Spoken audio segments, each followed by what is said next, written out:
Okay, so we're just going to do some exercises to work to improve our balance. And if you've got a spiky ball, great. You could also use a tennis ball or maybe even some rolled up socks to create a little bit of pressure for the foot. So I'm going to pop my spiky ball down. But I'm just holding on to a side here for a bit of support, and you can roll the foot forwards and backwards. Oh, it feels really nice. You get different sorts of spiky balls. This one's a little bit softer. You can get hard ones. It depends on what sort of pressure you want for the foot. And just roll the foot forwards and backwards a few times. Helps with circulation, activates the muscles in the foot, just wakes them up a little bit. You might find it quite nice to press down into the spiky ball or tennis ball socks, whatever you're using. You can just hold it for as long as it's comfortable. Come off it. Just move it around a little bit and press down.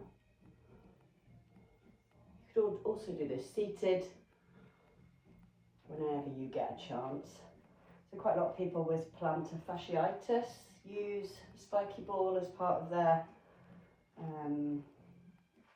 treatment to try and release out the muscles. You can just switch on over. I was enjoying that a little bit too much. Got carried away. So you're just going to be rolling the foot forwards and backwards.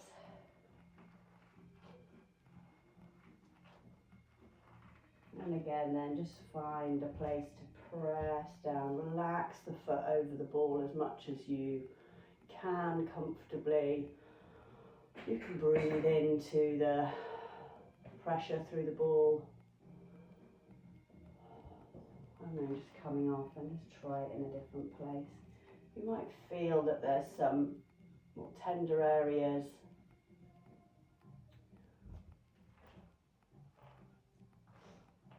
And then you can just pop your spiky ball out of the way. Always good to make sure you've got no equipment or anything on the floor close by when you're doing balance work.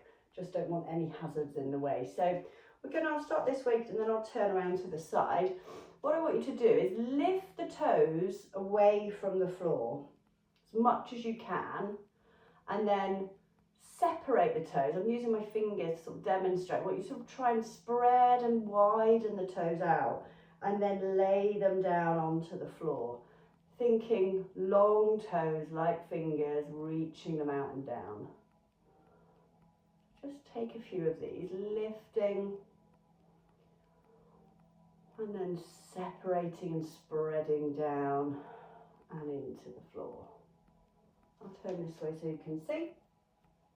So I'm trying to lift them up as much as I can, separate, widen, and then as you spread the toes down, you just transfer the weight into the balls of the foot and into the toes.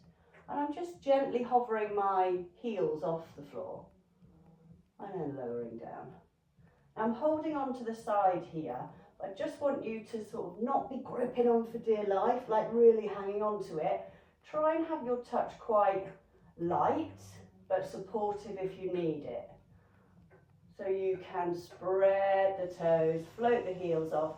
And here you can, just take your hand off the side as you need to, and then lower the heels down.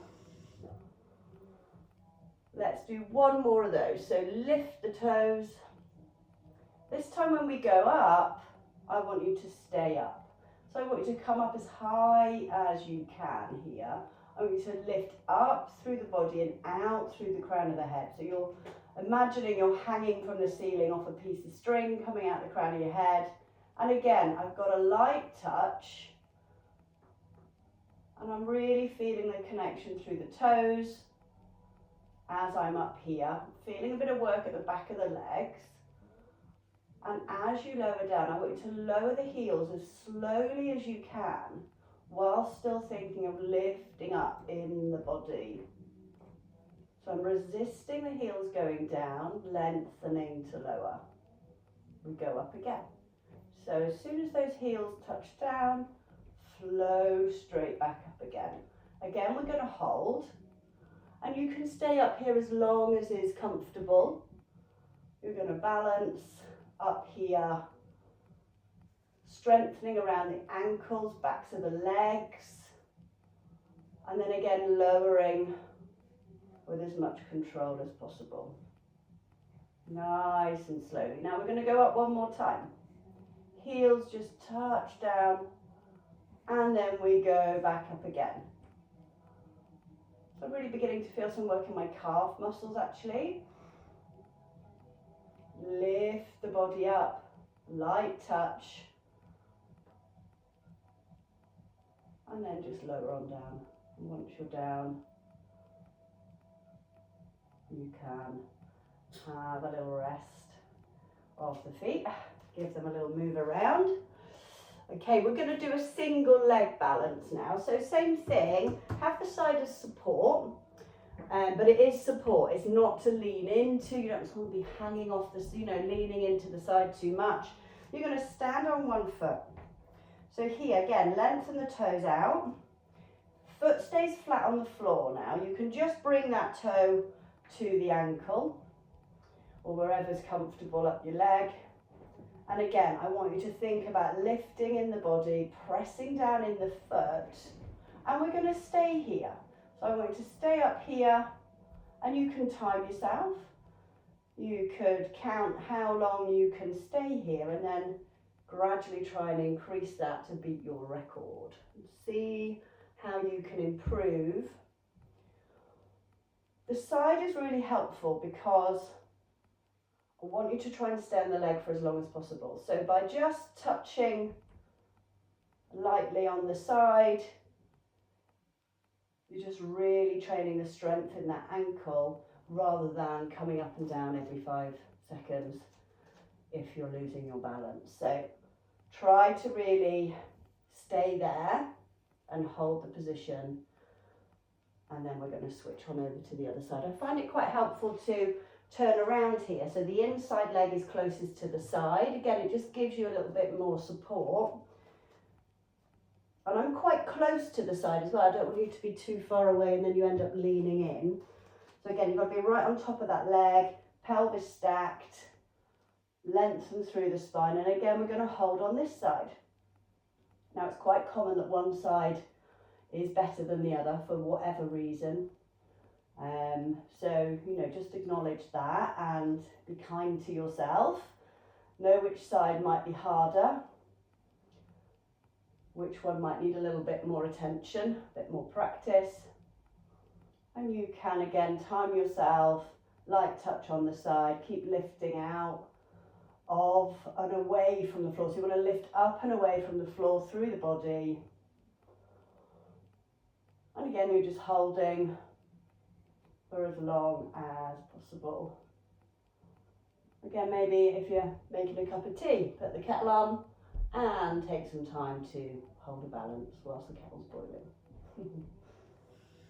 And then you can just come out of that and again give those ankles a little stretch out. It's quite nice to also do a calf stretch at the end of any balance work. If you're feeling a little stretch through the backs of the legs, it's nice to just send the back foot away. Here I'm leaning into the side, sending the heel down to the floor if that's available to you, and just switching over to the other side. Stretching out the back of the leg, and then once you've taken a few nice big deep breaths here, you can come on out and have a well-deserved rest. See you soon.